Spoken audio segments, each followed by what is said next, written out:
Hey. Look at us. Look at us. Who would have thought? Not me. Me neither. We are banged up, man. We got beat up almost as bad as that Temple men's soccer team. Oof. Temple men's soccer took a beat down in their playoff game against UCF. They sure did, but at least we have a team like Temple men's basketball is playing really well recently, 2-0. Men's squad and women's squad both playing really well to start the season. Yeah, and now the football team has a chance to play well again against Tulane coming up. Yeah. You know what? I got a few Steins lines under my sleeve this week, and I think you got a new Miller's Killer. I got a Miller's Killer. There's one more thing. I can't remember. I think it's Ray's place. Oh, yeah, Ray. Injured feet, hurt mitts. You know, tough for you Oh, guys. you know what? It's just ain't nothing changed but the weather with us, man. You already know. All that and more. But first, let's take a timeout.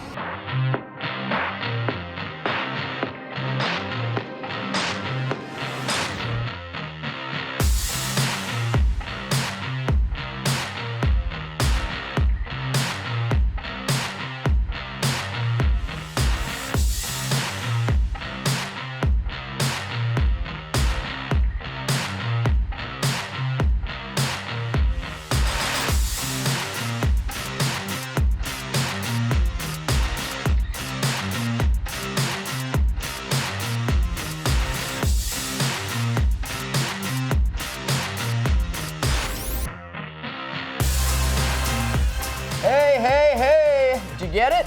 Why? You know what, never mind. What's happening, Owls fans, and welcome back to another episode of Temple Timeout. I'm Adam Miller alongside my partner, Brian Steinmetz.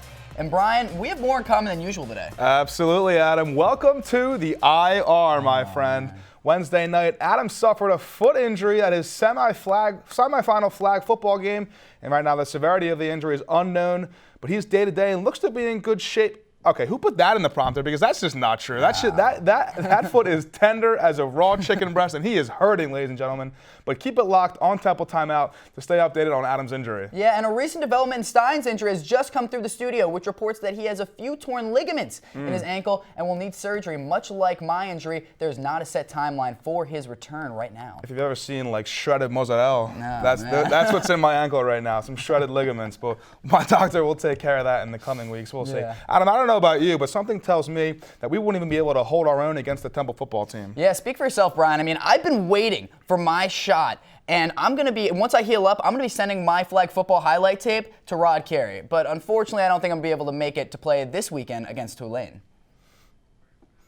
And that's a shame considering Temple and Tulane will be a part of the NCAA celebration of 150 years of college football, with the Owls rocking their throwback jerseys from the first ever Sugar Bowl where Temple and Tulane went at it. Yeah, but things are a little different this time, Stein. I mean, the Owls aren't making the Sugar Bowl this year, but they are bowl eligible after their win against USF. A win against Tulane would be huge for getting them a bigger bowl game. Now, let's not get ahead of ourselves here, Adam. Temple still needs to go through a solid Tulane team. The Green Wave have a top 20 scoring offense in the country, led by sophomore running back Amari Jones, who is a Swiss Army knife type of player. Yeah, he sure is, ranking in the top 30 in the country for all-purpose yards this season. He's racked up over 1,137 total yards and an average of 126.5 per game, Stein. Either way, Adam, I'm so excited for this game. Hopefully the football team can go on a run similar to the way the men's soccer team did late in the season. Yeah, I sure hope so, because the boys with the boot were killing it late in the season, winning 5 of their last 7 games and riding that winning streak all the way to the semifinals. But fortunately, that's where the fairy tale season would come to an end. It certainly ended, Adam. It sure looked that way as Temple took on UCF on Wednesday night, and they lost 5-0. It was over quick as the Owls trailed 3-0 at the half, and it was just not a pretty game for the Owls at all. It didn't really stand much of a chance. The Owls ended their season with a record of 8-1, and what a rough way to end the season for the resilient squad. But here's how the men got to that game versus UCF. They traveled down to Memphis in the first round of the conference tournament, and it was an absolute barn burner. It was 1-0 for a while, and this one until the 88th minute when Esteban Suarez tied it to send it into overtime, where the Owls would come out on top. Jalen Campbell wins it for the Owls in overtime, 2-1 in this instant playoff classic. Now, Adam, you said you were in the semifinals in flag football last night when you got hurt, right? Yeah, we were, Brian, and sadly we came up with a loss. And even though I feel like we were the better team, but I mean, hey, there's so many athletes in Temple intramurals that it's tough to be too upset. In fact, Temple has actually had the best intramural program in all of Philly, and that competes in the City Six. And if you don't believe me, check out the story. Each week we talk about the Temple men's football team and their athletes. But what about the other athletes on campus who couldn't quite make it to D1? That's right, I'm talking about the Intramural Flag Football League. And recently, the crop of students at Temple has been loaded with talent. I've been very blessed, Campus Rec and Temple, with a lot of great student athletes that have performed over my 17 years, where we've gone from 4th to number 1 in the City 6. Everybody comes out here and they're trying to put on a show. Yes. To put into reference how good Temple's intramural has been these past few years, just look at the City 6 championships where all Philly schools play each other in intramurals. In the past 17 years, Temple was 4th with just 20 overall wins, but now they're 1st with 111. With so much talent at Temple, it's hard to get to the championship game. But that's exactly what we're trying to do tonight. And it doesn't get any better than this. Reporting for Temple Update, I'm Adam Miller. Go Scots Tots. Hey, listen, as much as I like to talk about my intramurals team and how good I think our teams are, I'm positive we couldn't even touch Temple's men's basketball team the way they're playing right now, Stein. No, absolutely. 2-0 to start the season with wins over Drexel and Morgan State. The McKee era is off to a spectacular start. Napier-Louis leading the way so far with double-doubles in both games. Yeah, next up for the squad is an away matchup against Big 5 rival LaSalle. As for now, though, Ray Dunne is in the studio at the Plasma, and I think he has some basketball clips to share with us. Ray's segment this week is Ray's Plays. Ray?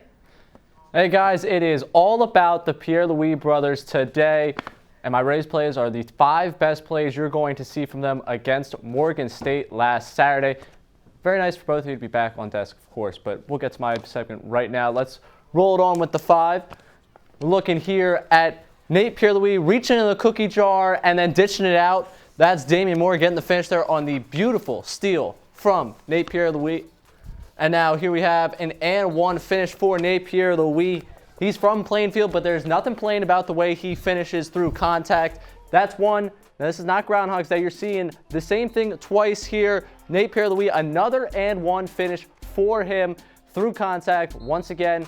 Now we're going to get to another impressive play from here at number 2. He gets the steal, and he is out moving. Peanut butter and a little bit of jam for him here. That's number 2. And finally, we're going to have our number 1 play from the Pierre-Louis brothers coming up, and it's the other brother that gets it. Josh Pierre-Louis, look at this. The steal, and then following up on Quentin Rose getting blocked, throwing it back down with the one-handed hammer. Impressive stuff from the Pierre-Louis brothers. And if you look, we got a little bit of comparison of the two coming up right here. Pierre-Louis brothers, now the Wright brothers might have been the ones that founded flight, but Pierre-Louis brothers have perfected it. Look at this. These two throwing it down. It's a mirror image of the two of them. That's all we got today for Rays Plays. Back to you guys over there on the desk. Ray, we thank you so much once again for coming on, and oh me, oh my. Steins Lines is back this week, baby, and I'm feeling good. Well, not physically. I literally have torn ligaments in my ankle. But these picks, I'm feeling good about these picks. Tulane at Temple this weekend, and Adam, as everyone knows, Tulane is not the best on the road, so I'm taking Temple in this one. They are the underdogs, and I'm taking, once again, Adam, look at all the over-unders. Yeah. Over. Oh, just check them all off. Yeah. Check off all the overs because life is too short to bet the under, as everybody knows.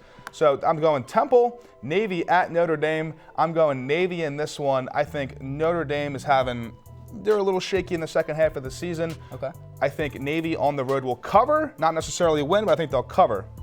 18, Memphis at Houston. Listen, Houston's had a really rough season, but I think they're going to start to try and rejuvenate themselves a little bit. As the season goes on, I think they have a little bit of life left in them. I think they're going to upset Memphis this weekend. And number 17, Cincinnati, they will not be upset by USF on the road. They are 14-point favorites, and I think they're going to cover that with ease. Now, these are my picks. So if you choose to bet with me, Godspeed. And please remember to always bet responsibly. Now, moving on now to our next segment, Adam, who is your Miller's Killer for the week? All right, listen, it might be a little biased, but I'm just going to say it. My Miller's Killers this week is me and you, Stein. I mean, come on, we're dragging ourselves in here, all bruised and beaten for the people, and I can't help but think but we deserve a little bit of love for it. I mean, look at these stats. We have 2 ankles turned, an injured foot, a bloodied knee, and I'll have you know, Stein, this morning I walked out of bed and I stubbed my toe, but I didn't put it in there because I'm a little too tough to add that in. I have too much pride. We're warriors. Adam, we are truly warriors. but someone has got to host this show and talk about all these lovely athletics, and I'm glad it's you and me, brother. Hey, man, I appreciate that. Unfortunately, we are all out of timeouts for today's show. Yeah, another week down. Be sure to follow us on all of our social media at @TU_SportsDesk and at our mother station at Temple Update for all the content you could possibly want regarding the school. For Ray Dunne, Adam Miller, and everyone behind the scenes here at Temple Timeout, I am Brian Steinmetz. Thank you so much for tuning in. We'll see you next week, and have a great weekend, everybody.